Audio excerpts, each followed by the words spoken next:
ਆਂਦਾ ਵੇਸਾਹੋ।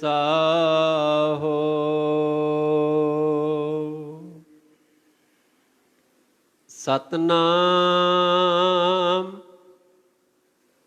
ਸ੍ਰੀ ਵਾਹਿਗੁਰੂ ਸਾਹਿਬ ਜੀ। ਬਿਲਾਵਲ ਮਹੱਲਾ ਪੰਜਵਾ। ਉਦਮ ਕਰਤ ਆਨੰਦ ਭਇਆ, ਸਿਮਰਤ ਸੁਖ ਸਾਰ। ਜਪ ਜਪ ਨਾਮ ਗੋਬਿੰਦ ਕਾ, ਪੂਰਨ ਵਿਚਾਰ। ਉਦਮ ਕਰਤ ਆਨੰਦ ਭਇਆ, ਸਿਮਰਤ ਸੁਖ ਸਾਰ। ਜਪ ਜਪ ਨਾਮ ਗੋਬਿੰਦ ਕਾ, ਪੂਰਨ ਵਿਚਾਰ। ਚਰਨ ਕਮਲ ਗੁਰ ਕੇ ਜਪਤ, ਹਰ ਜਪ ਹਉ ਜੀਵਾ। ਪਾਰ ਬ੍ਰਹਮ ਆਰਾਧਤੇ, ਮੁਖ ਅੰਮ੍ਰਿਤ ਪੀਵਾ। ਰਹਾਉ ਜੀਅ ਜੰਤ ਸਭ ਸੁਖ ਬਸੇ, ਸਭ ਕੈ ਮਨ ਲੋਚ। ਪਰਉਪਕਾਰ ਨਿਤ ਚਿਤਵਤੇ, ਨਾਹੀ ਕਛ ਪੋਚ। ਧਨ ਸੋ ਥਾਨ ਬਸੰਤ ਧਨ, ਜਹ ਜਪੀਐ ਨਾਮ। ਕਥਾ ਕੀਰਤਨ ਹਰ ਅਤ ਘਨਾ, ਸੁਖ ਸਹਜ ਬਿਸਰਾਮ। ਮਨ ਤੇ ਕਦੇ ਨਾ ਵਿਸਰੈ, ਅਨਾਥ ਕੋ ਨਾਥ। ਨਾਨਕ ਪ੍ਰਭ ਸਰਣਾਗਤੀ, ਜਾ ਕੈ ਸਭ ਕਿਛ ਹਾਥ। ਮਨ ਤੇ ਕਦੇ ਨਾ ਵਿਸਰੈ, ਅਨਾਥ ਕੋ ਨਾਥ। ਨਾਨਕ ਪ੍ਰਭ ਸਰਣਾਗਤੀ, ਜਾ ਕੈ ਸਭ ਕਿਛ ਹਾਥ। ਵਾਹਿਗੁਰੂ ਜੀ ਕਾ ਖਾਲਸਾ, ਵਾਹਿਗੁਰੂ ਜੀ ਕੀ ਫਤਿਹ। ਤੇਗ ਬਹਾਦਰ ਸਿਮਰਿਆ, ਘਰ ਨਾਉ ਨਿਧ ਆਵੈ ਧਾਏ। ਸਭ ਥਾਈਂ ਹੋਏ ਸਹਾਏ,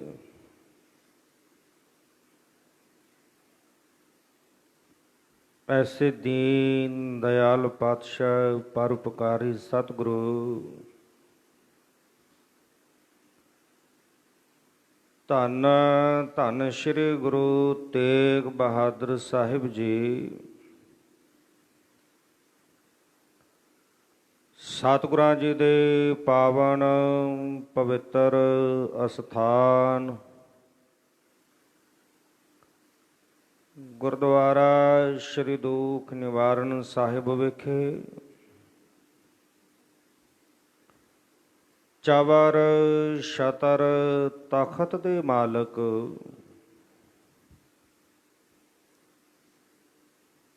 ਹਾਜ਼ਰਾ ਹਜੂਰ ਜਹਰਾ ਜਹੂਰ ਸਰਬ ਕਲਾ ਭਰਪੂਰ।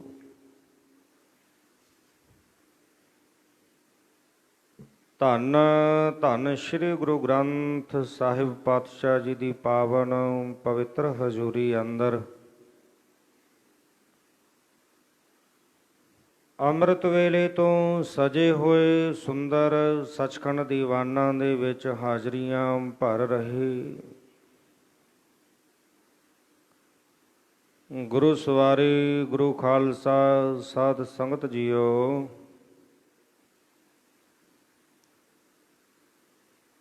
ਧੰਤਾ ਦੇ ਯੋਗ ਹੋ, ਵਡਭਾਗੇ ਹੋ, ਜੋ ਸਤਿਗੁਰਾਂ ਜੀ ਦੀ ਕਿਰਪਾ ਦੇ ਪਾਤਰ ਬਣਦਿਆਂ ਹਰ ਰੋਜ਼ ਨਿਤਾ ਪ੍ਰਤ ਗੁਰਚਰਨਾਂ ਦੇ ਵਿੱਚ ਜੁੜਦੇ ਹੋ। ਗੁਰਚਰਨਾਂ ਦੇ ਵਿੱਚ ਜੁੜ ਕਰਕੇ ਰੱਬੀ ਬਾਣੀ ਦੇ ਸ਼ਬਦ ਕੀਰਤਨ ਆਸਾ ਕੀ ਵਾਰ ਦੇ ਬੜੇ ਪ੍ਰੇਮ ਵਿੱਚ ਭਿੱਜ ਕਰਕੇ ਸਰਵਣ ਕੀਤੇ ਹਨ ਆਪ ਜੀ ਨੇ ਗੁਰੂ ਘਰ ਦੇ ਕੀਰਤਨੀਆਂ ਪਾਸੋਂ। ਉਪਰੰਤ ਅੰਮ੍ਰਿਤ ਵੇਲੇ ਪਾਵਨ ਤਖਤਾਂ ਤੇ ਸੁਭਾਏ ਮਨ ਹੋ ਕਰਕੇ ਧੰਨ ਸਾਹਿਬ ਸ੍ਰੀ ਗੁਰੂ ਗ੍ਰੰਥ ਸਾਹਿਬ ਪਾਤਸ਼ਾਹ ਜੀਆਂ ਨੇ ਸਾਡੇ ਜੀਵਾਂ ਦੇ ਭਲੇ ਲਈ ਪਾਵਨ ਮੁਖਵਾਕ ਦੀ ਦਾਤ ਬਖਸ਼ਿਸ਼ ਕੀਤੀ, ਜੋ ਹੁਣੇ ਆਪ ਜੀ ਨੇ ਸਰਵਨ ਕੀਤੇ ਹਨ।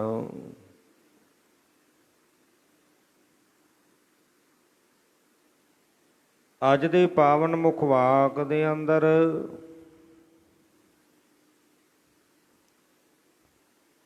ਆਰੰਭ ਦੀ ਪੰਕਤੀ ਦੇ ਅੰਦਰ ਸਤਿਗੁਰੂ ਪਾਤਸ਼ਾਹ ਜੀ ਨੇ ਉਦਮ ਸ਼ਬਦ ਦਾ ਜ਼ਿਕਰ ਕੀਤਾ ਹੈ।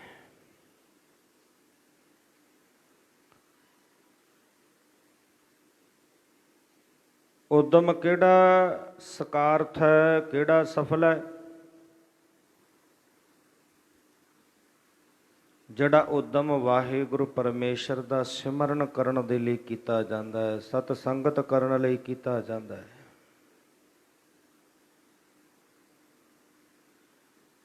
ਐਸਾ ਉਦਮ ਕਰਨ ਦੇ ਨਾਲ ਫਿਰ ਜਿਹੜੇ ਸਾਰੇ ਸੁੱਖਾਂ ਦਾ ਸਾਰ ਹੈ, ਤੱਤ ਹੈ, ਉਹ ਪ੍ਰਾਪਤ ਹੋ ਜਾਂਦਾ ਹੈ।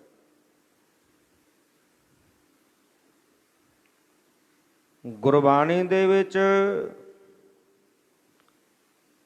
ਧੰਨ ਸ਼੍ਰੀ ਗੁਰੂ ਰਾਮਦਾਸ ਪਾਤਸ਼ਾਹ ਸੋਢੀ ਸੁਲਤਾਨ ਪਿਤਾ ਅਤੇ ਧੰਨ ਗੁਰੂ ਅਰਜਨ ਦੇਵ ਪਾਤਸ਼ਾਹ ਜੀ ਨੇ ਉਦਮ ਸ਼ਬਦ ਦੀ ਜਿਹੜੀ ਉਹ ਵਰਤੋਂ ਕੀਤੀ ਹੈ।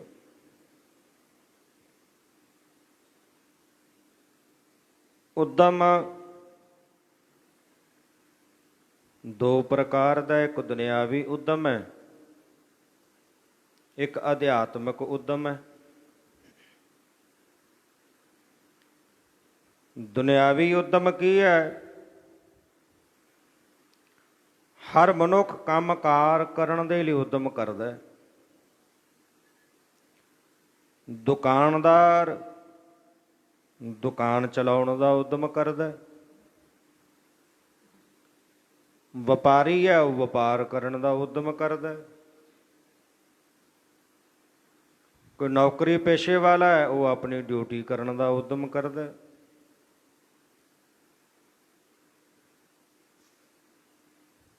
ਪਾਂਧੀ ਆ, ਉਹ ਆਪਣੇ ਮਾਰਗ ਤੇ ਚੱਲਦਾ, ਆਪਣੀ ਮੰਜ਼ਿਲ ਤੇ ਪਹੁੰਚਣ ਦਾ ਉਦਮ ਕਰਦਾ। ਮਿਲਟਰੀ ਦੇ ਜਵਾਨ ਨੇ, ਉਹ ਦੇਸ਼ ਦੀ ਰੱਖਿਆ ਕਰਨ ਦਾ ਉਦਮ ਕਰਦੇ ਨੇ। ਸਾਰੇ ਜੀਵ ਉਦਮ ਵਿੱਚ ਲੱਗੇ ਹੋਏ ਨੇ। ਮਨੁੱਖ ਨੇ ਉਦਮ ਕੀਤਾ, ਬੜੀਆਂ ਬੜੀਆਂ ਖੋਜਾਂ ਕੀਤੀਆਂ, ਬੜੀਆਂ ਬੜੀਆਂ ਕਾਢਾਂ ਕੱਢੀਆਂ, ਬੜੇ ਬੜੇ ਜੀਵਨ ਦੇ ਸੁੱਖਾਂ ਲਈ ਸਾਧਨ ਬਣਾਏ। ਇਹ ਵੀ ਉਦਮ ਹੈ, ਪਰ ਇਹ ਸਾਰੇ ਦੁਨਿਆਵੀ ਉਦਮ ਨੇ।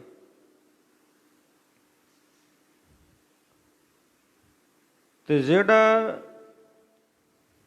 ਕੇਵਲ ਦੁਨਿਆਵੀ ਉਦਮ ਕਰਦਾ ਹੈ, ਉਹਦੇ ਅੰਦਰ ਅਧਿਆਤਮਕ ਉਦਮ ਨਹੀਂ। ਤੇ ਦੁਨਿਆਵੀ ਉਦਮ ਤਾਂ ਥੋੜ੍ਹੇ ਚਿਰੇ ਸੁੱਖ ਦੇ ਲਈ ਨੇ, ਲੰਬਾ ਸੁੱਖ ਨਹੀਂ ਮਿਲਦਾ ਇਹਨਾਂ ਵਿੱਚ। ਠੀਕ ਹੈ, ਅਸੀਂ ਉਦਮ ਕਰਨਾ ਹੈ, ਆਪਣੀ ਕਿਰਤ ਕਰਨ ਦਾ ਉਦਮ ਕਰਨਾ ਹੈ, ਪਰ ਉਸ ਉਦਮ ਦੇ ਨਾਲ ਨਾਲ ਵਾਹਿਗੁਰੂ ਪਰਮੇਸ਼ਰ ਦੇ ਨਾਮ ਜਪਣ ਦਾ ਉਦਮ, ਸਤ ਸੰਗਤ ਕਰਨ ਦਾ ਉਦਮ ਵੀ ਕਰਨਾ ਹੈ। ਜਿਹੜੇ ਵਾਹਿਗੁਰੂ ਪਰਮੇਸ਼ਰ ਦੇ ਪਿਆਰੇ ਨੇ, ਉਹ ਅੰਮ੍ਰਿਤ ਵੇਲੇ ਉੱਠਣ ਦਾ ਉਦਮ ਕਰਦੇ ਨੇ, ਅੰਮ੍ਰਿਤ ਵੇਲਾ ਸੰਭਾਲਦੇ ਨੇ। ਬਾਣੀ ਪੜ੍ਹਨ ਦਾ ਉਦਮ ਕਰਦੇ ਨੇ, ਨਿਤਨੇਮ ਕਰਦੇ ਨੇ, ਸੰਗਤ ਵਿੱਚ ਚੱਲ ਕੇ ਆਉਣ ਦਾ ਉਦਮ ਕਰਦੇ ਨੇ, ਗੁਰੂ ਕੀ ਸੰਗਤ ਕਰਦੇ ਨੇ। ਸੋ ਇਹ ਅਧਿਆਤਮਿਕ ਉਦਮ ਹੈ। ਇਹ ਉਦਮ ਕੀਤਾ ਜੀਵ ਦਾ ਸਫਲ ਹੈ। ਇਸ ਉਦਮ ਦੇ ਵਿੱਚੋਂ ਸੁੱਖਾਂ ਦਾ ਜਿਹੜਾ ਸਾਰ ਹੈ, ਆਤਮਿਕ ਸੁੱਖ ਜੋ ਕਦੇ ਬਿਨਸਦਾ ਨਹੀਂ, ਕਦੇ ਖਤਮ ਨਹੀਂ ਹੁੰਦਾ, ਉਹ ਪ੍ਰਾਪਤ ਹੁੰਦਾ ਹੈ। ਉਦਮ ਕਰ ਹਰ ਜਪਨਾ, ਵਡ ਭਾਗੇ ਹਰ ਧਨ ਖਾਟ। ਜਿਹੜੇ ਵੱਡਿਆਂ ਭਾਗਾਂ ਵਾਲੇ ਨੇ ਉਹ ਹਰੀ ਵਾਹਿਗੁਰੂ ਪਰਮੇਸ਼ਰ ਦੇ ਨਾਮ ਜਪਣ ਦਾ ਉਦਮ ਕਰਦੇ ਨੇ, ਨਾਮ ਧਨ ਨੂੰ ਖੱਟਣ ਦਾ ਉਦਮ ਕਰਦੇ। ਉਦਮ ਕਰੋ ਵਡ ਭਾਗਿਓ, ਸਿਮਰੋ ਹਰ ਹਰ ਰਾਏ। ਵੱਡਿਆਂ ਭਾਗਾਂ ਵਾਲੇ ਹਰੀ ਵਾਹਿਗੁਰੂ ਪਰਮੇਸ਼ਰ ਦਾ ਸਿਮਰਨ ਕਰਦੇ ਨੇ, ਉਸ ਹਰੀ ਵਾਹਿਗੁਰੂ ਪਰਮੇਸ਼ਰ ਨੂੰ ਧਿਆਉਂਦੇ ਨੇ।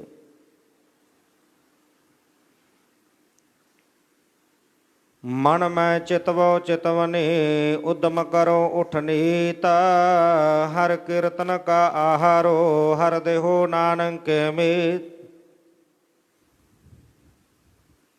ਉਹ ਹਰੀ ਵਾਹਿਗੁਰੂ ਪਰਮੇਸ਼ਰ ਦੀ ਕੀਰਤੀ ਕਰਦੇ ਨੇ, ਹਰ ਰੋਜ਼ ਉਦਮ ਕਰਦੇ ਨੇ। ਮਨ ਮੈਂ ਚਿਤਵੋ ਚਿਤਵਨੀ, ਉਦਮ ਕਰੋ ਉਠ ਨੀਤ। ਕਿਸਾਨ ਉਦਮ ਕਰਦਾ ਫਸਲ ਬੀਜਣ ਦਾ, ਉਹ ਬੀਜ ਨੂੰ ਜ਼ਮੀਨ ਨੂੰ ਤਿਆਰ ਕਰਦਾ ਹੈ, ਵਾਹੁੰਦਾ ਹੈ, ਬੀਜ ਪਾਉਂਦਾ ਹੈ, ਮਨ ਵਿੱਚ ਇਹ ਆਸ ਰੱਖ ਕੇ ਕਿ ਮੇਰਾ ਇਹ ਜਿਹੜਾ ਬੀਜ ਬੀਜਿਆ ਬਹੁ ਗੁਣਾ ਹੋ ਕੇ ਮੈਨੂੰ ਪ੍ਰਾਪਤ ਹੋਵੇ। ਕਿਰਸਾਨੀ ਕਿਰਸਾਨ ਕਰੇ, ਲੋਚੈ ਜਿਉ ਲਾਏ। ਉਹ ਮਨ ਵਿੱਚ ਲੋਚਾ ਰੱਖਦਾ ਹੈ, ਹਲ ਜੋੜਦਾ ਹੈ, ਜ਼ਮੀਨ ਵਾਹੁੰਦਾ ਹੈ, ਉਦਮ ਕਰਦਾ ਕਿ ਬਹੁਤਾਤ ਵਿੱਚ ਮੈਨੂੰ ਅੰਨ ਪ੍ਰਾਪਤ ਹੋਵੇ, ਮੇਰੇ ਧੀਆਂ ਪੁੱਤਰ ਜਿਹੜੇ ਨੇ ਉਹ ਛਕ ਸਕਣ। ਉਹਦੇ ਮਨ ਅੰਦਰ ਇਹ ਉਦਮ ਹੈ। ਇਸੇ ਤਰ੍ਹਾਂ ਹਰੇ ਵਾਹਿਗੁਰੂ ਪਰਮੇਸ਼ਰ ਦੇ ਨਾਮ ਦਾ ਉਦਮ ਕਰਨਾ ਹੈ। ਉਦਮ ਤੇ ਆਲਸ ਦੋ ਚੀਜ਼ਾਂ ਨੇ। ਆਲਸ ਵੀ ਦੋ ਪ੍ਰਕਾਰ ਦਾ ਹੈ, ਉਦਮ ਵੀ ਦੋ ਪ੍ਰਕਾਰ ਦਾ ਹੈ, ਦੁਨਿਆਵੀ ਉਦਮ ਤੇ ਅਧਿਆਤਮਿਕ ਉਦਮ। ਆਲਸ ਵੀ ਦੋ ਪ੍ਰਕਾਰ ਦਾ ਹੈ। ਹੁਣ ਇੱਕ ਪਾਸੇ ਤਾਂ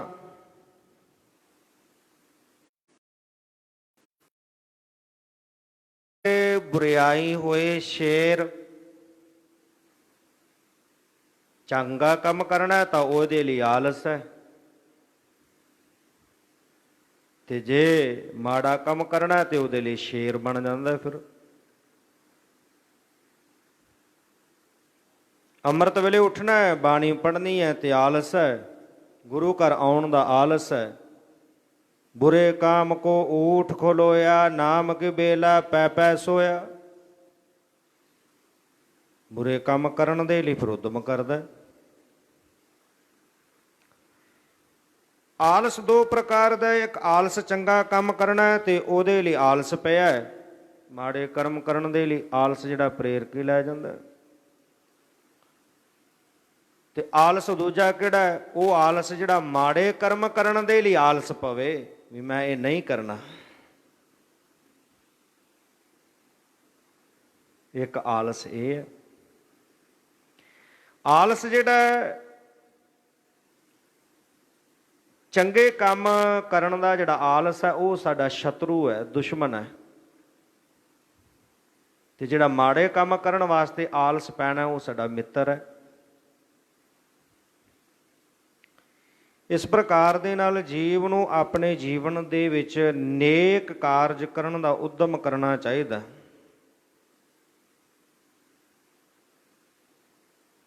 ਉਦਮ ਮਤ ਪ੍ਰਭ ਅੰਤਰ ਜਾਮੀ, ਜਿਉ ਪ੍ਰੇਰੈ ਤਿਉ ਕਰਨਾ।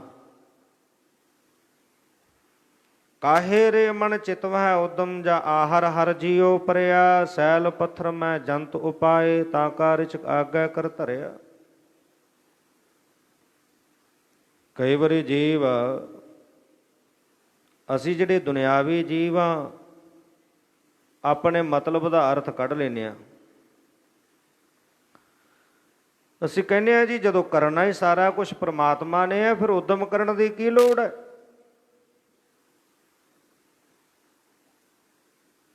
ਉਹਦੇ ਅੰਤਰੀਵ ਜਿਹੜੇ ਅਰਥ ਨੇ ਉਹ ਨਹੀਂ ਵਿਚਾਰਦੇ, ਉਹ ਨਹੀਂ ਵੇਖਦੇ। ਪਾਤਸ਼ਾਹ ਜੀ ਕਹਿੰਦੇ ਮਨ ਅੰਦਰ ਖਿਆਲ ਲਿਆਉਣਾ ਸਿਰਫ ਤੋਂ ਉਦਮ ਕਰਨ ਦਾ। ਜੋ ਸੋਚਦਾ ਵੀ ਆਹ ਕੰਮ ਮੈਂ ਕਰਦੇ ਹਾਂ, ਆਹ ਮੈਂ ਕਰਾਂ, ਮੈਂ ਸੰਗਤ ਵਿੱਚ ਚੱਲ ਕੇ ਜਾਵਾਂ, ਪਰ ਜਾਂਦਾ ਨਹੀਂ। ਨਾਮ ਜਪਾਂ ਬਾਣੀ ਪੜ੍ਹਾਂ, ਖਿਆਲ ਕਰਦਾ ਪਰ ਨਹੀਂ ਜਪਦਾ, ਨਹੀਂ ਪੜ੍ਹਦਾ। ਪਾਤਸ਼ਾਹ ਜੀ ਕਹਿੰਦੇ ਇਹ ਨਹੀਂ, ਜਦੋਂ ਮਨ ਵਿੱਚ ਖਿਆਲ ਆਇਆ ਤੇ ਉਦਮ ਨਾਲ ਦੀ ਨਾਲ ਕਰਨਾ ਹੈ। ਹੁਣ ਪ੍ਰਸ਼ਾਦਾ ਪਰੋਸ ਕੇ ਅੱਗੇ ਰੱਖ ਦਿੱਤਾ ਹੈ, ਜੇ ਹੱਥ ਹੀ ਨਹੀਂ ਹਿਲਾਵਾਂਗੇ ਉਹ ਤਾਂ ਗ੍ਰਾਹੀ ਕਿਵੇਂ, ਸਾਡੇ ਉਹ ਭੋਜਨ ਪੇਟ ਵਿੱਚ ਕਿਵੇਂ ਜਾਵੇਗਾ, ਨਹੀਂ ਜਾਵੇਗਾ। ਹੁਣ ਭੋਜਨ ਨੇ ਆਪਣੇ ਆਪ ਤਾਂ ਮੂੰਹ ਵਿੱਚ ਪੈ ਨਹੀਂ ਜਾਣਾ, ਉਹਦੇ ਲਈ ਉਦਮ ਕਰਨਾ ਪੈਣਾ। ਤੇ ਸਰੋਂ ਦੇ ਵਿੱਚੋਂ ਤੇਲ ਕੱਢਣਾ ਹੋਵੇ, ਹੁਣ ਉਹਦੇ ਵਿੱਚ ਤੇਲ ਤਾਂ ਹੈ ਪਰ ਕੱਢਣ ਲਈ ਯਤਨ ਕਰਨਾ ਪਵੇਗਾ ਨਾ, ਉਦਮ ਤਾਂ ਕਰਨਾ ਹੀ ਪਵੇਗਾ। ਕੋਲੂ ਤੇ ਲਿਜਾਵਾਂਗੇ, ਉਹਨੂੰ ਪੀੜਾਂਗੇ, ਫਿਰ ਉਹਦੇ ਵਿੱਚੋਂ ਤੇਲ ਨਿਕਲੇਗਾ। ਤੇ ਜੇ ਹੁਣ ਸਰੋਂ ਅੱਗੇ ਰੱਖ ਕੇ ਬੈਠ ਜਾਈਏ ਕਿ ਤੇਲ ਇਹਦੇ ਵਿੱਚੋਂ ਮਿਲ ਜੇ, ਇੱਦਾਂ ਤੇਲ ਤਾਂ ਨਾ ਮਿਲਣਾ, ਉਹਦੇ ਲਈ ਉਦਮ ਕਰਨਾ ਪੈਣਾ। ਇਸ ਕਰਕੇ ਸਾਹਿਬ ਸਤਿਗੁਰੂ ਪਾਤਸ਼ਾਹ ਜੀ ਜੋ ਪਾਵਨ ਸ਼ਬਦ ਦੇ ਵਿੱਚ ਸਾਨੂੰ ਜੀਵਾਂ ਨੂੰ ਸਮਝਾ ਰਹੇ ਨੇ, ਅਧਿਆਤਮਕ ਉਦਮ ਕਰਨ ਦੇ ਵਾਸਤੇ ਆਓ ਰਲ ਮਿਲ ਕੇ ਪਾਵਨ ਸ਼ਬਦ ਨੂੰ ਵਿਚਾਰਨ ਦਾ ਯਤਨ ਕਰੀਏ। ਸੁਰਤੀਆਂ ਨੂੰ ਗੁਰ ਸ਼ਬਦ ਦੇ ਨਾਲ ਜੋੜਨ ਦੇ ਲਈ, ਇਕਾਗਰਤਾ ਬਣਾਉਣ ਦੇ ਲਈ ਰਸਨਾ ਦੀ ਕਲਿਆਣ ਹਿਤ ਆਖਣਾ ਕਰੀ ਜੀ। ਸਤਨਾਮ ਸ਼੍ਰੀ ਵਾਹਿਗੁਰੂ ਸਾਹਿਬ ਜੀ। ਸਤਨਾਮ ਸ਼੍ਰੀ ਵਾਹਿਗੁਰੂ ਸਾਹਿਬ ਜੀ। ਬਿਲਾਵਲ ਮਹੱਲਾ ਪੰਜਵਾ। ਉਦਮ ਕਰਤ ਆਨੰਦ ਭਇਆ, ਸਿਮਰਤ ਸੁਖ ਸਾਰ। ਬਿਲਾਵਲ ਰਾਗ ਦੇ ਅੰਦਰ ਪੰਚਮ ਗੁਰਦੇਵ ਸ਼ਹੀਦਾਂ ਦੇ ਸਰਤਾਜ ਬਾਣੀ ਕੇ ਬੋਹਿਤ ਜਪਿਓ, ਜਿਨ ਅਰਜਨ ਦੇਵ ਗੁਰੂ ਫਿਰ ਸੰਕਟ ਜੋਨ ਗਰਭ ਨਾ ਆਇਓ। ਐਸੇ ਗੁਰਦੇਵ ਪਿਤਾ ਧੰਨ ਧੰਨ ਸ਼੍ਰੀ ਗੁਰੂ ਅਰਜਨ ਦੇਵ ਪਾਤਸ਼ਾਹ ਜੀ ਦੀ ਪਾਵਨ ਰਸਨਾ ਤੋਂ ਉਚਾਰਨ ਕੀਤਾ ਹੋਇਆ ਇਹ ਪਾਵਨ ਸ਼ਬਦ ਹੈ, ਜੋ ਧੰਨ ਸਾਹਿਬ ਸ਼੍ਰੀ ਗੁਰੂ ਗ੍ਰੰਥ ਸਾਹਿਬ ਪਾਤਸ਼ਾਹ ਜੀ ਦੇ 815 ਅੰਗ ਤੋਂ ਲੈ ਕੇ 816 ਅੰਗ ਤੇ ਪਾਵਨ ਸ਼ਬਦ ਸੁਭਾਏ ਮਨ ਹੈ। ਸ਼ਬਦ ਦੀ ਆਰੰਭਤਾ ਦੇ ਵਿੱਚ ਸਾਹਿਬ ਜੀ ਜ਼ਿਕਰ ਕਰਦੇ ਨੇ, ਉਦਮ ਕਰਤ ਆਨੰਦ ਭਇਆ। ਉਦਮ ਕੀਤਾ ਸੰਗਤ ਵਿੱਚ ਆਉਣ ਦਾ।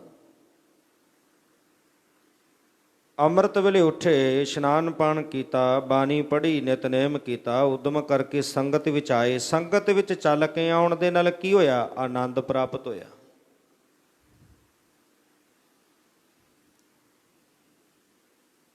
ਆਨੰਦ ਜਿਹੜਾ ਹੈ, ਆਤਮਿਕ ਸੁਖ ਜਿਹੜਾ ਹੈ, ਇਹ ਗੁਰੂ ਕੀ ਸੰਗਤ ਵਿੱਚੋਂ ਮਿਲਦਾ ਹੈ। ਸੰਗਤ ਵਿੱਚ ਚੱਲ ਕੇ ਆਉਣ ਦੇ ਨਾਲ ਆਨੰਦ ਦੀ ਪ੍ਰਾਪਤੀ ਹੋਈ।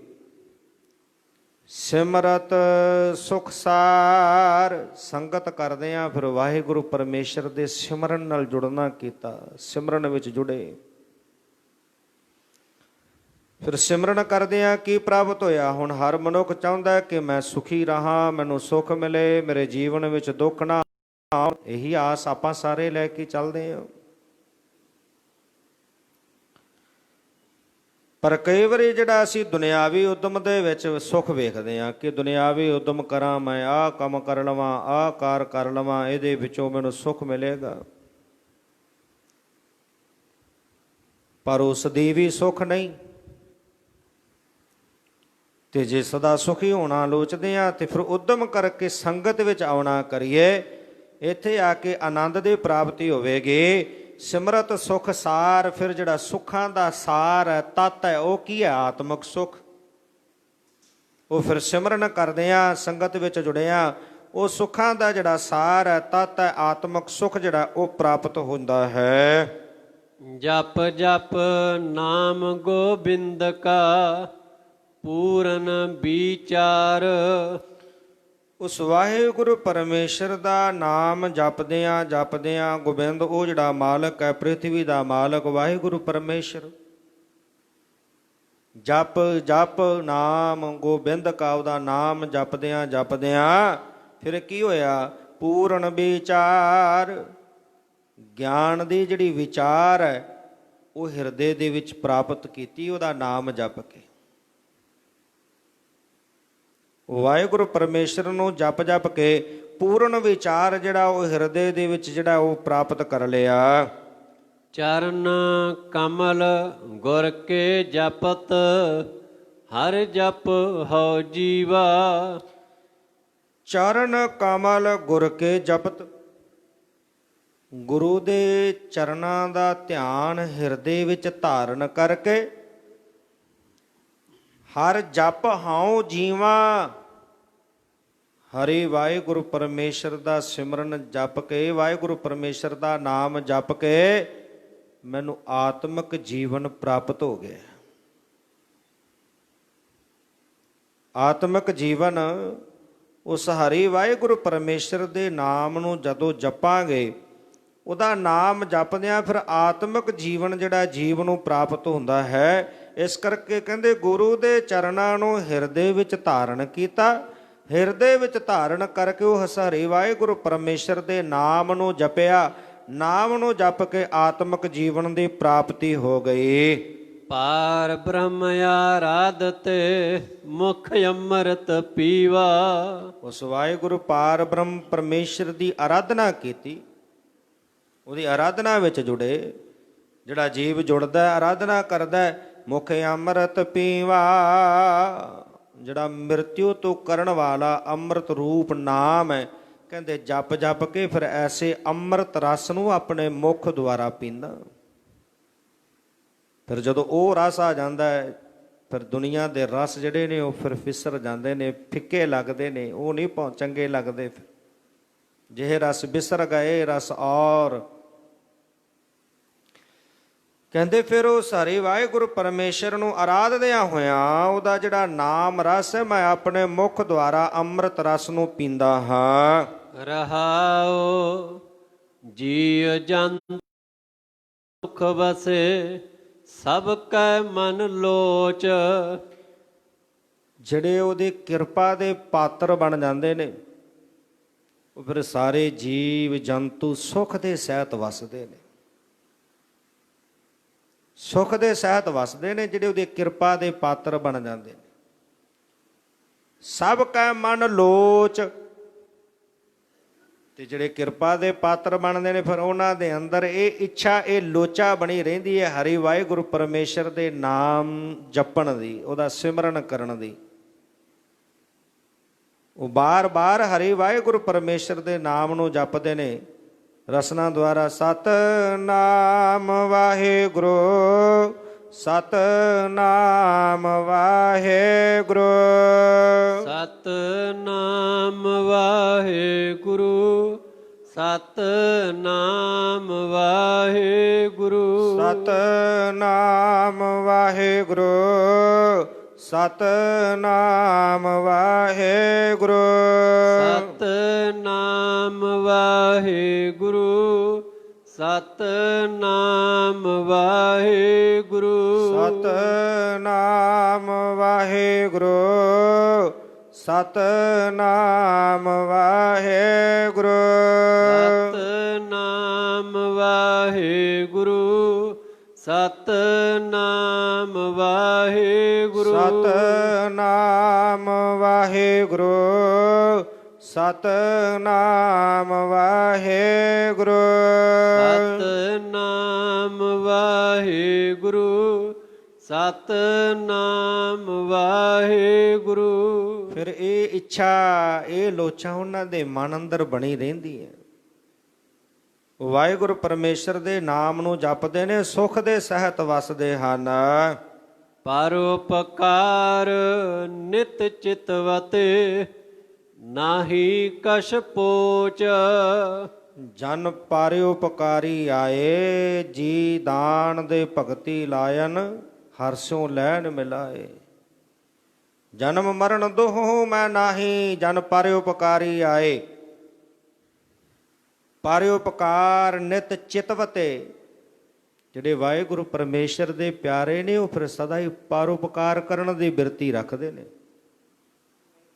ਪਰਉਪਕਾਰ ਵੀ ਦੋ ਤਰ੍ਹਾਂ ਦਾ, ਇੱਕ ਦੁਨਿਆਵੀ ਪਰਉਪਕਾਰ ਹੈ, ਇੱਕ ਪਰਮਾਰਥਿਕ ਪਰਉਪਕਾਰ ਹੈ।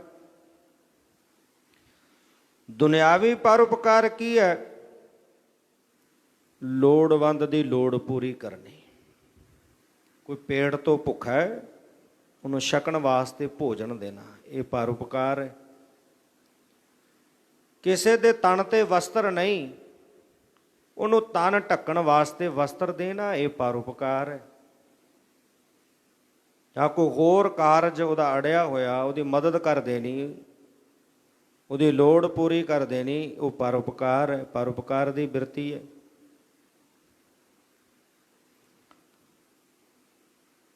ਲਾਹੌਰ ਦੇ ਵਿੱਚ ਗੁਰੂ ਨਾਨਕ ਸਾਹਿਬ ਪਾਤਸ਼ਾਹ ਜੀ ਦੇ ਸਿੱਖ ਰਹਿੰਦੇ ਨੇ। ਇੱਕ ਸਿੱਖ ਬਹੁਤ ਗਰੀਬ ਸੀ।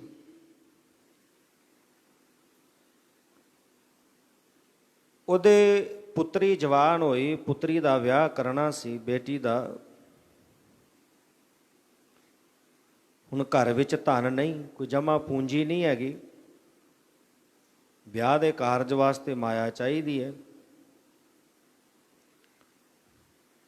ਉਸ ਗਰੀਬ ਦੇ ਘਰ ਵਿਚਾਰੇ ਦੇ ਖੱਦਰ ਪਿਆ ਸੀ, ਖੱਦਰ ਦਾ ਥਾਨ ਪੂਰਾ ਪਿਆ ਹੋਇਆ ਸੀ। ਉਹਨੇ ਸੋਚਿਆ ਕਿ ਖੱਦਰ ਦਾ ਥਾਨ ਵੇਚਦਾ, ਕੁਝ ਪੈਸੇ ਕੁਝ ਮਾਇਆ ਪ੍ਰਾਪਤ ਹੋਵੇਗੀ।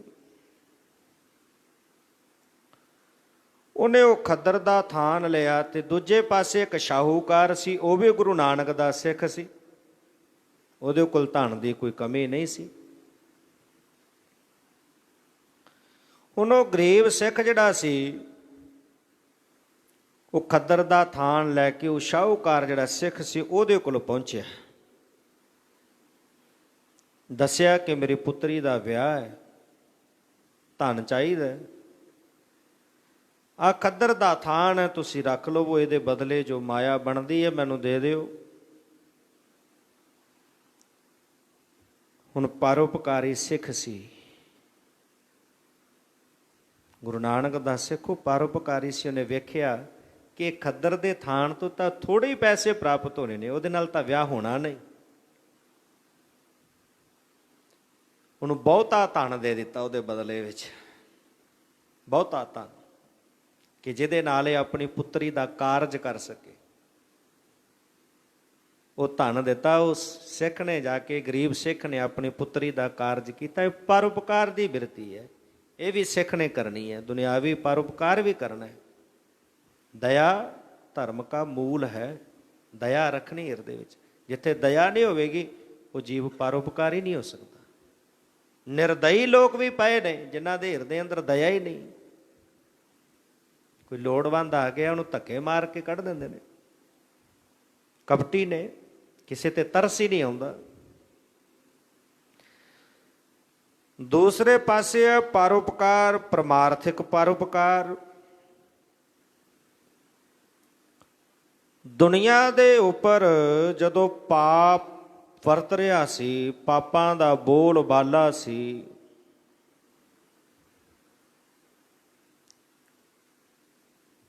ਉਸ ਵਕਤ ਧਰਤੀ ਨੇ ਪੁਕਾਰ ਕੀਤੀ ਹੈ ਉਸ ਨਿਰੰਕਾਰ ਦੇ ਅੱਗੇ।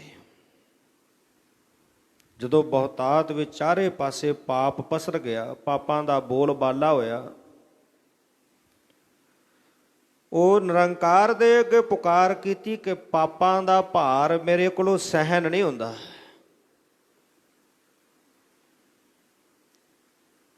ਤੇ ਸੁਣੀ ਪੁਕਾਰ ਦਾਤਾਰ ਪ੍ਰਭ ਗੁਰੂ ਨਾਨਕ ਜਗ ਮਾਹੇ ਪਠਾਇਆ। ਫਿਰ ਨਿਰਗੁਣ ਸਵਰੂਪ ਵਾਹਿਗੁਰੂ ਪਰਮੇਸ਼ਰ ਸਰਗੁਣ ਸਵਰੂਪ ਦੇ ਵਿੱਚ ਗੁਰੂ ਨਾਨਕ ਪਾਤਸ਼ਾਹ ਦੇ ਰੂਪ ਵਿੱਚ ਮਾਤਲੋਕ ਵਿੱਚ ਆਏ, ਔਰ ਮਾਤਲੋਕ ਵਿੱਚ ਆ ਕੇ ਸਾਰੀ ਧਰਤੀ ਦਾ ਭਰਮਣ ਕਰਕੇ ਸਤਨਾਮ ਪੜ ਮੰਤਰ ਸੁਨਾਇਆ। ਦੁਨੀਆ ਦੇ ਉੱਤੇ ਪਰਉਪਕਾਰ ਕੀਤਾ। ਉਸ ਬ੍ਰਹਮ ਦੇ ਨਾਲ, ਉਸ ਅਕਾਲ ਪੁਰਖ ਵਾਹਿਗੁਰੂ ਪਰਮੇਸ਼ਰ ਦੇ ਨਾਲ ਜੋੜਿਆ,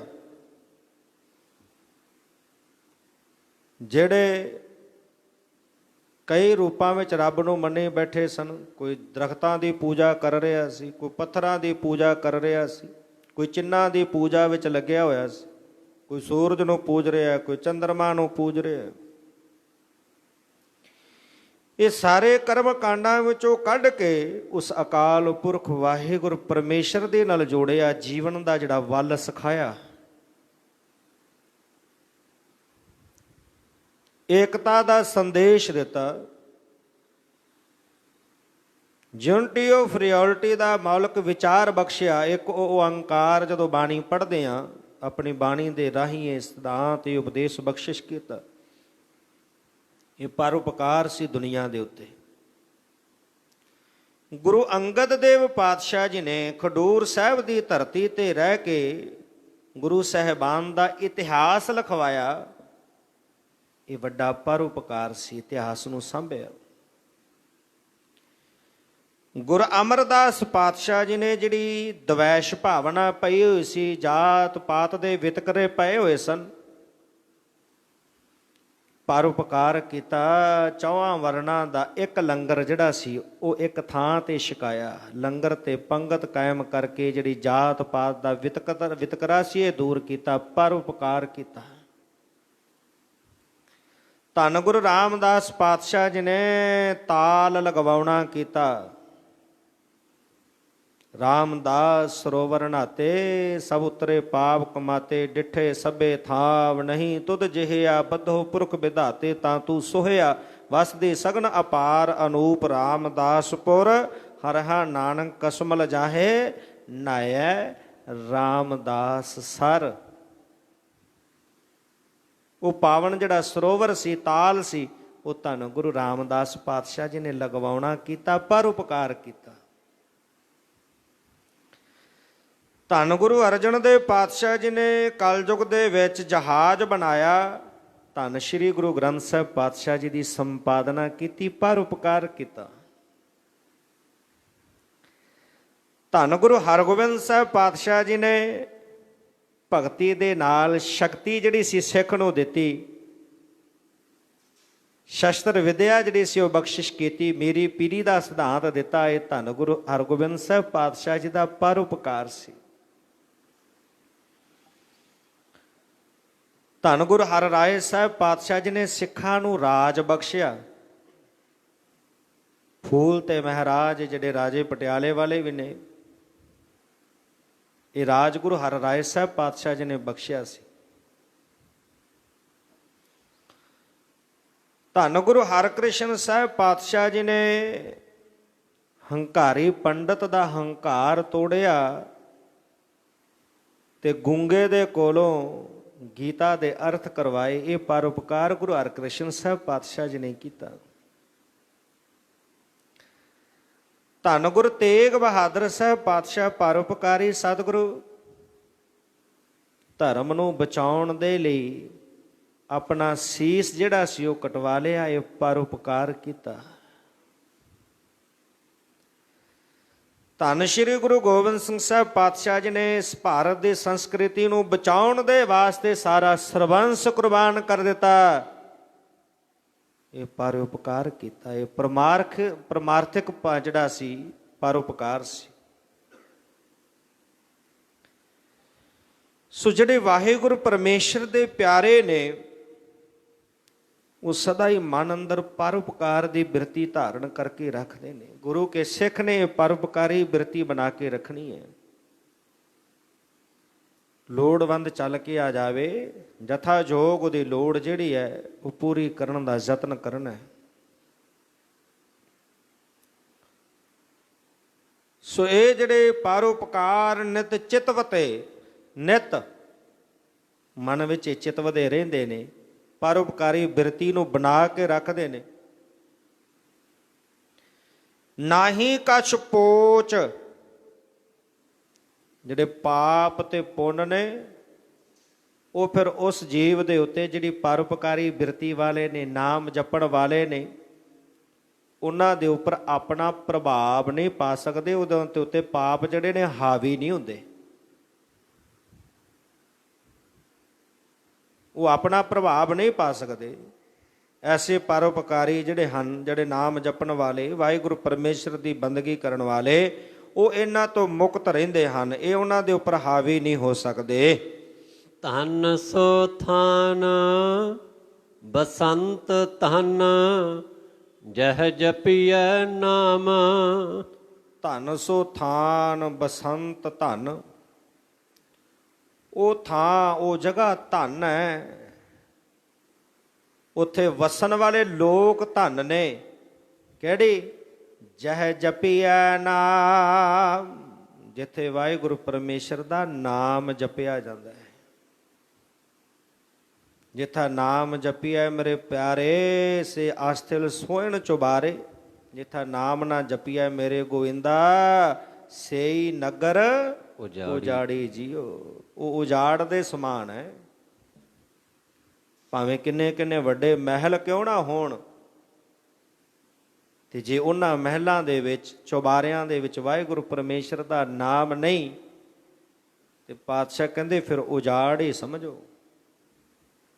ਉੱਥੇ ਵਸਣ ਵਾਲੇ ਲੋਕ ਵੀ ਪਾਤਸ਼ਾਹ ਜੀ ਨੇ ਕਹਿੰਦੇ ਮਨੁੱਖ ਨਹੀਂ, ਭੂਤ ਨੇ। ਭੂਤ ਬਸੈ ਤਿਨ ਮਾਹੇ, ਜੇ ਘਰ ਮਰਹਟ ਸਾਰਖੇ, ਭੂਤ ਬਸੈ ਤਿਨ ਮਾਹੇ। ਕਹਿੰਦੇ ਜਿੱਥੇ ਨਾਮ ਨਹੀਂ ਨਾ ਜਪਿਆ ਜਾਂਦਾ, ਉਹ ਉਜਾੜ ਦੇ ਸਮਾਨ ਹੈ। ਤੇ ਭੂਤ ਕਿੱਥੇ ਰਹਿੰਦੇ ਨੇ? ਉਜਾੜ 'ਚ ਹੀ ਰਹਿੰਦੇ ਨੇ। ਕਹਿੰਦੇ ਵਸਣ ਵਾਲੇ ਲੋਕ ਵੀ ਜਿਹੜੇ ਨੇ, ਜਿਹੜੇ ਨਾ ਸ਼ੁਕਰੇ ਨੇ, ਉਹਨਾਂ ਮਹਿਲਾਂ ਵਿੱਚ ਰਹਿ ਕੇ ਜਿਨ੍ਹਾਂ ਦੇ ਅੰਦਰ ਸ਼ੁਕਰ ਨਹੀਂ, ਪਰਮੇਸ਼ਰ ਦਾ ਨਾਮ ਨਹੀਂ, ਬੰਦਗੀ ਨਹੀਂ ਕਰਦੇ, ਸਿਮਰਨ ਨਹੀਂ ਕਰਦੇ, ਸੁੱਖ ਪ੍ਰਾਪਤ ਕਰਕੇ ਵੀ, ਕਹਿੰਦੇ ਉਹ ਥਾਂ ਉਜਾੜ ਦੇ ਸਮਾਨ ਹੈ। ਤੇ ਉੱਥੇ ਵਸਣ ਵਾਲੇ ਭੂਤਨਿਆਂ ਦੇ ਸਮਾਨ ਨੇ। ਪਾਤਸ਼ਾਹ ਜੀ ਕਹਿੰਦੇ ਉਹ ਥਾਂ ਧਨ ਹੈ। ਉੱਥੇ ਵਸਣ ਵਾਲੇ ਵਾਹਿਗੁਰੂ ਪਰਮੇਸ਼ਰ ਦੇ ਪਿਆਰੇ ਜਿਹੜੇ ਨਾਮ ਜਪਦੇ ਨੇ, ਉਹ ਵੀ ਧਨ ਹਨ। ਕਥਾ ਕੀਰਤਨ ਹਰਿ ਅਤ ਘਨਾ, ਸੁਖ ਸਹਜ ਵਿਸਰਾਮ। ਕਥਾ ਕੀਰਤਨ ਹਰਿ ਅਤ ਘਨਾ। ਗੁਰਚਰਨਾਂ ਵਿੱਚ ਜੁੜਦੇ ਹਾਂ। ਧੰਨ ਗੁਰੂ ਤੇਗ ਬਹਾਦਰ ਸਾਹਿਬ ਪਾਤਸ਼ਾਹ ਜੀ ਦਾ ਪਾਵਨ ਪਵਿੱਤਰ ਸਥਾਨ, ਜਿੱਥੇ ਹਰ ਵਕਤ ਕੀਰਤਨ ਦੀਆਂ ਸ਼ਹਿਬਰਾਂ ਲੱਗੀਆਂ ਰਹਿੰਦੀਆਂ ਨੇ, ਜਿੱਥੇ ਹਰ ਵਕਤ ਅੰਮ੍ਰਿਤ ਰਸ ਜਿਹੜਾ ਹੈ ਉਹ ਵਰਸਦਾ ਰਹਿੰਦਾ ਹੈ। ਚਿਮ ਚਿਮ ਵਰਖੈ ਅੰਮ੍ਰਿਤ ਧਾਰਾ, ਮਨ ਪੀਵੈ ਸੁਨ ਸ਼ਬਦ ਵਿਚਾਰ। ਜਿਹੜਾ ਹਰ ਵਕਤ ਕੀਰਤਨ ਦੀ ਧੁਨ ਲੱਗੀ ਰਹਿੰਦੀ ਹੈ, ਰੱਬੀ ਬਾਣੀ ਦਾ ਕੀਰਤਨ ਹੁੰਦਾ ਹੈ, 2 ਵਕਤ ਕਥਾ ਹੁੰਦੀ ਹੈ ਗੁਰਬਾਣੀ ਦੀ, ਇਤਿਹਾਸ ਦੀ। ਹੋਰ ਗੁਰੂ ਘਰ ਜਿੰਨੇ ਵੀ ਸਥਾਨ ਨੇ, ਗੁਰਦੁਆਰੇ ਨੇ, ਜਿੱਥੇ ਅੰਮ੍ਰਿਤ ਬਾਣੀ ਦਾ ਕੀਰਤਨ ਹੁੰਦਾ ਹੈ, ਕਥਾ ਵਿਚਾਰ ਹੁੰਦੀ ਹੈ, ਪਾਤਸ਼ਾਹ ਜੀ ਕਹਿੰਦੇ ਅਤ ਘਣਾ, ਘਣਾ ਤੋਂ ਬਣਾ ਬਹੁਤਾਤ ਵਿੱਚ। ਅੰਮ੍ਰਿਤ ਵੇਲੇ ਤੋਂ ਵੇਖੋ ਸਵੇਰੇ ਦੀਵਾਨ ਸਜਦੇ ਨੇ, ਰੱਬੀ ਬਾਣੀ ਦੇ ਕੀਰਤਨ ਆਸਾ ਕੀ ਵਾਰ ਤੋਂ ਆਰੰਭ ਹੋ ਜਾਂਦੇ ਨੇ। ਫਿਰ ਸ਼ਬਦ ਦੀ ਵਿਚਾਰ, ਸਾਰਾ ਦਿਨ ਰੱਬੀ ਬਾਣੀ ਦੇ ਕੀਰਤਨ, ਸ਼ਾਮ ਸਮੇਂ ਇਤਿਹਾਸ ਦੀ ਕਥਾ, ਨਿਰੰਤਰ ਰਾਤ ਤੱਕ ਦੀਵਾਨ ਚੱਲਦੇ ਨੇ। ਸੁਖ ਸਹਿਜ ਵਿਸਰਾਮ, ਕਹਿੰਦੇ ਜਿਹੜੀ ਉਹ ਥਾਂ ਹੈ ਨਾ, ਉਹ ਆਤਮਿਕ ਅਡੋਲਤਾ ਵਾਲੀ ਬਣ ਜਾਂਦੀ ਹੈ। ਉਹ ਸੁਖ ਸਹਿਜ, ਸਹਿਜ ਅਵਸਥਾ ਵਾਲੀ ਥਾਂ ਬਣ ਜਾਂਦੀ ਹੈ, ਸਹਿਜ ਅਵਸਥਾ ਵਾਲਾ ਘਰ ਬਣ ਜਾਂਦਾ ਹੈ, ਜਿੱਥੇ ਘਣਾ ਹਰ ਵਕਤ ਗੁਰਬਾਣੀ, ਉਸ ਵਾਹਿਗੁਰੂ ਪਰਮੇਸ਼ਰ ਦੀ ਉਸਤਤ ਕੀਤੀ ਜਾਂਦੀ ਹੈ, ਕਥਾ ਹੁੰਦੀ ਹੈ, ਕੀਰਤਨ ਹੁੰਦਾ ਹੈ। ਮਨ ਤੇ ਕਦੇ ਨਾ ਵਿਸਰੈ, ਅਨਾਥ ਕੋ ਨਾਥ। ਤੇ ਜਿਹੜਾ ਅਨਾਥ ਕੋ ਨਾਥ, ਜਿਹੜਾ ਅਨਾਥਾਂ ਦਾ ਮਾਲਕ ਹੈ ਵਾਹਿਗੁਰੂ ਪਰਮੇਸ਼ਰ, ਉਸ ਐਸੇ ਵਾਹਿਗੁਰੂ ਪਰਮੇਸ਼ਰ ਨੂੰ ਪਾਤਸ਼ਾਹ ਜੀ ਕਹਿੰਦੇ ਕਦੇ ਵੀ ਮਨ ਤੋਂ ਵਿਸਰਨਾ ਨਹੀਂ ਚਾਹੀਦਾ। ਮਨ ਤੇ ਕਦੇ ਨਾ ਵਿਸਰੈ, ਕਦੇ ਵੀ ਉੱਠਦਿਆਂ ਬਹਿੰਦਿਆਂ ਕੰਮਕਾਰ ਕਰਦਿਆਂ ਸੌਂਦਿਆਂ ਸੁਰਤ ਜਿਹੜੀ ਹੈ ਵਾਹਿਗੁਰੂ ਪਰਮੇਸ਼ਰ ਨਾਲ ਜੁੜੀ ਰਹੇ। ਇਸ ਕਰਕੇ ਇਹ ਅਰਦਾਸ ਕਰਨੀ ਹੈ ਗੁਰਚਰਨਾਂ ਦੇ ਵਿੱਚ ਆ ਕੇ, ਵਿਸਰਨਾ ਹੈ ਦਾਤਾਰ ਆਪਣਾ ਨਾਮ ਦਿਓ, ਵਿਸਰਨਾ ਹੈ ਦਾਤਾਰ ਆਪਣਾ ਨਾਮ ਦਿਓ, ਵਿਸਰ ਨਾਹੀ ਦਾਤਾਰ ਆਪਣਾ ਨਾਮ ਦਿਓ, ਵਿਸਰ ਨਾਹੀ ਦਾਤਾਰ ਆਪਣਾ ਨਾਮ ਦਿਓ, ਵਿਸਰਨਾ ਹੈ ਦਾਤਾਰ ਆਪਣਾ ਨਾਮ ਦਿਓ, ਵਿਸਰਨਾ ਹੈ ਦਾਤਾਰ ਆਪਣਾ ਨਾਮ ਦਿਓ, ਵਿਸਰ ਨਾਹੀ ਦਾਤਾਰ ਆਪਣਾ ਨਾਮ ਦਿਓ, ਵਿਸਰ ਨਾਹੀ ਦਾਤਾਰ ਆਪਣਾ ਨਾਮ ਦਿਓ, ਗੁਣ ਗਾਵਾਂ ਦਿਨ ਰਾਤ ਨਾਨਕ ਚਾਓ ਇਹੋ, ਗੁਣ ਗਾਵਾਂ ਦਿਨ ਰਾਤ ਨਾਨਕ ਚਾਓ ਇਹੋ,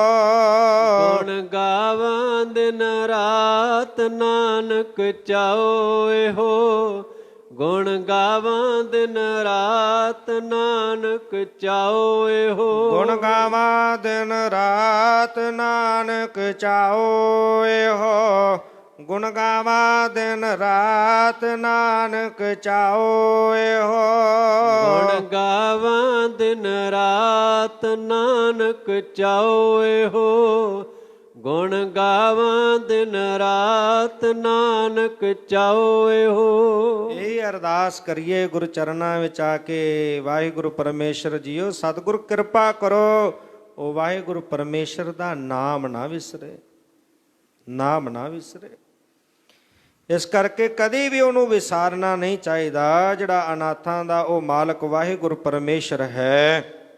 ਨਾਨਕ ਪ੍ਰਭ ਸਰਣਾਗਤੀ ਜਾ ਕੈ ਸਭ ਕਿਛ ਹਾਥ। ਪਾਤਸ਼ਾਹ ਜੀ ਖੀਰਲੀ ਪੰਕਤੀ ਅੰਦਰ ਬਖਸ਼ਿਸ਼ ਕਰਦੇ ਨੇ ਕਿ ਮੈਂ ਉਸ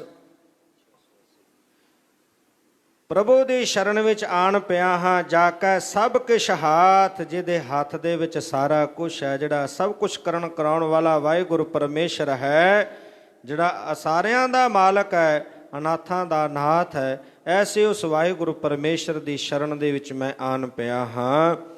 ਸੋ ਪਾਵਨ ਸ਼ਬਦ ਦੇ ਵਿੱਚ ਧੰਨ ਗੁਰੂ ਅਰਜਨ ਦੇਵ ਪਾਤਸ਼ਾਹ ਜੀ ਨੇ ਸਾਨੂੰ ਜਿਹੜਾ ਹੈ ਉਹ ਅਧਿਆਤਮਿਕ ਉਦਮ ਕਰਨ ਦਾ ਉਪਦੇਸ਼ ਬਖਸ਼ਿਸ਼ ਕੀਤਾ ਹੈ। ਇਸ ਉਦਮ ਕਰਨ ਦੇ ਨਾਲ ਸਾਡਾ ਇਹ ਜੀਵਨ ਸਫਲਾ ਹੋਣਾ ਹੈ।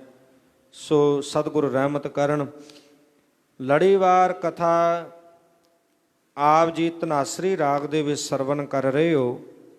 ਪੰਚਮ ਗੁਰਦੇਵ ਦੇ ਸਤਿਗੁਰੂ ਸ੍ਰੀ ਗੁਰੂ ਅਰਜਨ ਦੇਵ ਪਾਤਸ਼ਾਹ ਜੀ ਦੀ ਉਚਾਰਨ ਕੀਤੀ ਹੋਈ ਪਾਵਨ ਸ਼ਬਦ, ਜੋ 37 ਸ਼ਬਦ ਆਪਾਂ ਪਿੱਛੇ ਵਿਚਾਰ ਚੁੱਕੇ ਹਾਂ, 38ਵੇਂ ਸ਼ਬਦ ਦੀ ਵਿਚਾਰ ਅੱਜ ਪ੍ਰਾਰੰਭ ਕਰਨ ਜਾ ਰਹੇ ਹਾਂ। ਆਓ ਸਤਿਗੁਰੂ ਪਾਤਸ਼ਾਹ ਜੀ ਅੱਜ ਦੇ ਪਾਵਨ ਸ਼ਬਦ ਦੇ ਵਿੱਚ ਕੀ ਉਪਦੇਸ਼ ਦੇ ਕਰਕੇ ਸਮਝਾ ਰਹੇ ਹਨ। ਧਨਾਸਰੀ ਮਹੱਲਾ ਪੰਜਵਾ। ਨੇਤਰ ਪੁਨੀਤ ਭਏ ਦਰਸ ਪੇਖੇ, ਮਾਥੈ ਪਰੋ ਰਵਾਲ। ਆਖੋ ਸਤਨਾਮ ਸ਼੍ਰੀ ਵਾਹਿਗੁਰੂ। ਨੇਤਰ ਪੁਨੀਤ ਭਏ ਦਰਸ ਪੇਖੇ। ਧੰਨ ਸਾਹਿਬ ਸ੍ਰੀ ਗੁਰੂ ਗ੍ਰੰਥ ਸਾਹਿਬ ਪਾਤਸ਼ਾਹ ਜੀ ਦੇ ਜਦੋਂ ਆਪਾਂ ਆ ਕੇ ਦੀਦਾਰ ਕਰਦੇ ਆ ਨਾ, ਸਾਡੇ ਨੇਤਰ ਜਿਹੜੇ ਨੇ ਪਵਿੱਤਰ ਹੋ ਜਾਂਦੇ ਨੇ।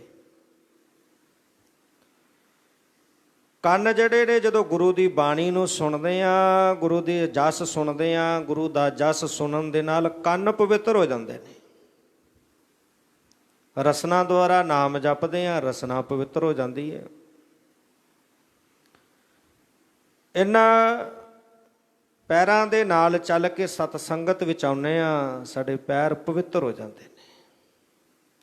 ਹੱਥਾਂ ਨਾਲ ਗੁਰੂ ਕੀ ਸੇਵਾ ਕਰਦੇ ਆ, ਹੱਥ ਪਵਿੱਤਰ ਹੋ ਜਾਂਦੇ ਨੇ। ਨੇਤਰ ਪੁਨੀਤ ਭਏ ਦਰਸ ਪੇਖੇ, ਜਦੋਂ ਗੁਰੂ ਦੀ ਕਿਰਪਾ ਹੋਈ, ਰਹਿਮਤ ਹੋਈ, ਦੀਦਾਰ ਹੋਏ, ਇਹ ਨੇਤਰ ਜਿਹੜੇ ਸਨ ਪਵਿੱਤਰ ਹੋ ਗਏ, ਮਾੜਾ ਵੇਖਣ ਤੋਂ ਹਟ ਗਏ, ਪਰਾਇਆ ਵੇਖਣ ਤੋਂ ਹਟ ਗਏ। ਇਹ ਨੇਤਰੋ ਮੇਰੇ ਹੋ ਹਰ ਤੁਮ ਮੈਂ ਜੋਤ ਧਰੀ, ਅਰਬਨ ਅਵਰ ਨਾ ਦੇਖੋ ਕੋਈ, ਅਰਬਨ ਅਵਰ ਨਾ ਦੇਖੋ ਕੋਈ, ਨਦਰੀ ਹਰ ਨੇ ਹਾਲਿਆ। ਇਹ ਵਿਸ ਸੰਸਾਰ ਤੁਮ ਦੇਖਦੇ ਹਰ ਕਾ ਰੂਪ ਹੈ, ਰੂਪ ਨਦਰੀ ਆਇਆ। ਫਿਰ ਉਹ ਨਜ਼ਰ ਆਉਣ ਲੱਗ ਪੈਂਦਾ, ਸਾਰਿਆਂ ਦੇ ਵਿੱਚ ਹਰੀ ਵਾਹਿਗੁਰੂ ਪਰਮੇਸ਼ਰ ਨਜ਼ਰ ਆਉਂਦਾ ਹੈ। ਸਤਿਗੁਰੂ ਜੀ ਕਿਰਪਾ ਕੀਤੀ ਆਪ ਜੀ ਨੇ, ਦੀਦਾਰ ਕਰਨ ਦੇ ਨਾਲ ਮੇਰੇ ਨੇਤਰ ਜਿਹੜੇ ਪਵਿੱਤਰ ਹੋ ਗਏ, ਮਾੜਾ ਵੇਖਣ ਤੋਂ ਹਟ ਗਏ, ਪਰਾਇਆ ਵੇਖਣ ਤੋਂ ਹਟ ਗਏ। ਮਾਥਾ ਪਰੋ ਰਵਾਲ, ਤੇ ਮੇਰੇ ਤੇ ਕਿਰਪਾ ਕਰ ਦਿਓ, ਤੁਹਾਡੀ ਚਰਨ ਧੂੜ ਜਿਹੜੀ ਹੈ ਮੇਰੇ ਮਸਤਕ ਤੇ ਸਦਾ ਲਈ ਟਿਕੀ ਰਹੇ। ਰਸ ਰਸ ਗੁਣ ਗਾਵੋ ਠਾਕੁਰ ਕੇ, ਮੋਰ ਹਿਰਦੈ ਬਸੋ ਗੋਪਾਲ। ਐ ਪ੍ਰਿਥਵੀ ਦੇ ਮਾਲਕ ਗੋਪਾਲ ਵਾਹਿਗੁਰੂ ਪਰਮੇਸ਼ਰ ਜੀਓ, ਕਿਰਪਾ ਕਰਕੇ ਮੇਰੇ ਹਿਰਦੇ ਵਿੱਚ ਵਸ ਜਾਵੋ। ਹਿਰਦੇ ਦੇ ਵਿੱਚ ਵਸਣ ਦੇ ਨਾਲ ਮੈਂ ਰਸ ਲੈ ਕੇ ਆਪ ਜੀ ਦਾ ਨਾਮ ਜਪਾਂਗਾ, ਬਾਰੰਬਾਰ ਰਸ ਲੈ ਕੇ, ਰਸ ਲੈ ਕੇ ਮੈਂ ਆਪ ਜੀ ਦਾ ਨਾਮ ਜਿਹੜਾ ਉਹ ਜਪਾਂਗਾ। ਤੁਮ ਤੋ ਰਾਖਨ ਹਾਰ ਦਇਆਲ, ਹੇ ਦਇਆਲੂ ਕਿਰਪਾਲੂ ਵਾਹਿਗੁਰੂ ਪਰਮੇਸ਼ਰ ਜੀਓ, ਤੁਸੀਂ ਸਾਰੇ ਜੀਵਾਂ ਦੀ ਰੱਖਿਆ ਕਰਨ ਵਾਲੇ ਹੋ, ਸਾਰੇ ਜੀਵਾਂ ਨੂੰ ਪਾਲਣ ਵਾਲੇ ਹੋ, ਰੱਖਿਆ ਕਰਦੇ ਹੋ, ਦਇਆਲੂ ਹੋ। ਸੁੰਦਰ ਸੁਗਰ ਬੇਅੰਤ ਪਿਤਾ ਪ੍ਰਭ, ਹੋ ਪ੍ਰਭੂ ਕਿਰਪਾਲ। ਸੁੰਦਰ ਹੋ, ਸੋਹਣੇ ਹੋ, ਸੁਗੜ ਸਿਆਣੇ ਹੋ, ਬੇਅੰਤ ਤੋਂ ਤੁਹਾਡਾ ਕੋਈ ਅੰਤ ਨਹੀਂ ਪਾ ਸਕਦਾ। ਪਿਤਾ ਪ੍ਰਭ ਹੋ ਪ੍ਰਭੂ ਕਿਰਪਾਲ, ਹੇ ਵਾਹਿਗੁਰੂ ਪਰਮੇਸ਼ਰ ਜੀਓ, ਮੇਰੇ ਤੇ ਵੀ ਕਿਰਪਾਲੂ ਹੋਵੋ, ਮੇਰੇ ਤੇ ਵੀ ਦਇਆ ਕਰੋ, ਮੇਰੇ ਤੇ ਵੀ ਕਿਰਪਾ ਕਰੋ, ਸਮਸਤ ਜੀਵਾਂ ਤੇ ਕਿਰਪਾ ਕਰ ਦਿਓ, ਸਾਰੇ ਜੀਵਾਂ ਦੀ ਰੱਖਿਆ ਕਰਨ ਵਾਲੇ ਹੋ, ਮੇਰੇ ਹਿਰਦੇ ਵਿੱਚ ਵਸਣਾ ਕਰੋ। ਐ ਸੋਹਣੇ ਐ ਸਿਆਣੇ ਬੇਅੰਤ ਪ੍ਰਭੂ ਵਾਹਿਗੁਰੂ ਪਿਤਾ ਜੀਓ, ਕਿਰਪਾ ਕਰਕੇ ਮੇਰੇ ਤੇ ਵੀ ਕਿਰਪਾਲਤਾ ਕਰੋ, ਰਹਿਮ ਦੀ ਨਜ਼ਰ ਕਰੋ। ਰਹਾਉ ਮਹਾ ਆਨੰਦ ਮੰਗਲ ਰੂਪ ਤੁਮਰੇ, ਬਚਨ ਅਨੂਪ ਰਸਾਲ। ਵਿਸ਼ਰਾਮ ਦੇ ਕੇ ਪਾਤਸ਼ਾਹ ਜੀ ਮਹਾ ਆਨੰਦ, ਆਨੰਦ ਸਵਰੂਪ ਹੋ, ਮੰਗਲ ਰੂਪ ਹੋ, ਖੁਸ਼ੀ ਰੂਪ ਹੋ, ਮੰਗਲ ਤੋਂ ਭਾਵ ਖੁਸ਼ੀ, ਖੁਸ਼ੀ ਰੂਪ ਹੋ। ਤੁਮਰੇ ਬਚਨ ਅਨੂਪ ਰਸਾਲ, ਤੁਹਾਡੇ ਜਿਹੜੇ ਬਚਨ ਨੇ ਉਪਮਾ ਤੋਂ ਰਹਿਤ, ਰਸਾਲ ਰਸ ਦੇ ਸਹਿਤ ਨੇ। ਗੁਰੂ ਸਾਹਿਬ ਜੀ ਦੇ ਜਿਹੜੇ ਬਚਨ ਨੇ, ਸ਼ਬਦ ਨੇ, ਆਪਾਂ ਪੜ੍ਹਦੇ ਹਾਂ, ਸੁਣਦੇ ਹਾਂ। ਜਦੋਂ ਪੜ੍ਹਦੇ ਹਾਂ ਨਾ ਗੁਰੂ ਸਾਹਿਬ ਦੀ ਬਾਣੀ ਨੂੰ ਮਨ ਲਾ ਕੇ, ਤੇ ਫਿਰ ਕੈਸਾ ਆਨੰਦ ਆਉਂਦਾ ਹੈ, ਕੈਸਾ ਰਸ ਆਉਂਦਾ ਹੈ, ਦਿਲ ਕਰਦਾ ਪੜ੍ਹੀ ਜਾਈਏ, ਪੜ੍ਹੀ ਜਾਈਏ। ਜਪਜੀ ਸਾਹਿਬ ਹਰ ਰੋਜ਼ ਪੜ੍ਹਦੇ ਹਾਂ, ਕਦੀ ਮਨ ਆਖਦਾ ਕਿ ਮੈਂ ਅੱਜ ਜਪਜੀ ਸਾਹਿਬ ਨਾ ਪੜ੍ਹਾਂ, ਕੱਲ੍ਹ ਪੜ੍ਹਿਆ। ਦੁਨੀਆ ਦਾ ਹੋਰ ਕੁਝ ਪੜ੍ਹ ਲਈਏ, ਕੁਝ ਦੁਨਿਆਵੀ ਕਿਤਾਬਾਂ ਪੜ੍ਹ ਲਈਏ। ਆ ਦੁਨਿਆਵੀ ਲੋਕ ਗੀਤ ਬੜੇ ਸੁਣਦੇ ਨੇ, 2 ਵਾਰੀ ਸੁਣਨਗੇ, 4 ਵਾਰੀ ਸੁਣਨਗੇ, ਮਨ ਅੱਕ ਜਾਂਦਾ। ਪਰ ਗੁਰੂ ਸਾਹਿਬ ਦੀ ਬਾਣੀ ਐਸੀ ਰਸਦਾਇਕ ਹੈ, ਹਰ ਰੋਜ਼ ਪੜ੍ਹਦੇ ਹਾਂ, ਕਦੀ ਮਨ ਨਹੀਂ ਅੱਕਦਾ। ਸੋ ਪਾਤਸ਼ਾਹ ਜੀ ਆਪ ਜੀ ਦੇ ਜਿਹੜੇ ਬਚਨ ਨੇ ਉਹ ਉਪਮਾ ਤੋਂ ਰਹਿਤ ਤੇ ਰਸ ਦੇ ਸਹਿਤ ਹਨ। ਹਿਰਦੈ ਚਰਨ ਸ਼ਬਦ ਸਤਿਗੁਰ ਕੋ, ਨਾਨਕ ਬੰਧਿਓ ਪਾਲ। ਤੇ ਜਿਨ੍ਹਾਂ ਨੇ ਹਿਰਦੇ ਦੇ ਵਿੱਚ ਗੁਰੂ ਦੇ ਸ਼ਬਦ ਰੂਪੀ ਚਰਨ ਵਸਾ ਲਏ, ਜਿਨ੍ਹਾਂ ਦੇ ਹਿਰਦੇ ਦੇ ਵਿੱਚ ਸ਼ਬਦ ਰੂਪੀ ਚਰਨ ਹਿਰਦੇ ਵਿੱਚ ਵਸ ਗਏ, ਨਾਨਕ ਬੰਧਿਓ ਪਾਲ, ਉਹਨਾਂ ਦੇ ਪੱਲੇ ਦੇ ਵਿੱਚ ਵਾਹਿਗੁਰੂ ਪਰਮੇਸ਼ਰ ਕਰਕੇ ਫਿਰ ਨਾਮ ਦੀ ਦਾਤ ਪਾ ਦਿੰਦਾ। ਉਹ ਪੱਲੇ ਵਿੱਚ ਨਾਮ ਦੀ ਦਾਤ ਨੂੰ ਬੰਨ੍ਹ ਲੈਂਦੇ ਨੇ, ਪਾ ਲੈਂਦੇ ਨੇ, ਪ੍ਰਾਪਤ ਕਰਦੇ ਨੇ। ਸੋ ਧੰਨ ਗੁਰੂ ਅਰਜਨ ਦੇਵ ਪਾਤਸ਼ਾਹ ਜੀ ਨੇ ਇਸ ਪਾਵਨ ਉਪਦੇਸ਼ ਅੰਦਰ ਬਖਸ਼ਿਸ਼ ਕੀਤੀ ਹੈ ਕਿ ਅਜੀਵ ਗੁਰੂ ਦੇ ਦੀਦਾਰ ਕੀਤਿਆਂ ਨੇਤਰ ਜਿਹੜੇ ਨੇ ਪਵਿੱਤਰ ਹੋ ਜਾਂਦੇ ਨੇ।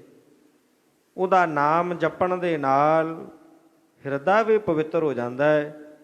ਸੰਗਤ ਵਿੱਚ ਚੱਲ ਕੇ ਆਉਣ ਦੇ ਨਾਲ ਜਿਹੜਾ ਮਹਾ ਸੁੱਖ ਹੈ, ਮਹਾ ਆਨੰਦ ਹੈ, ਉਹਦੀ ਪ੍ਰਾਪਤੀ ਹੋ ਜਾਂਦੀ ਹੈ।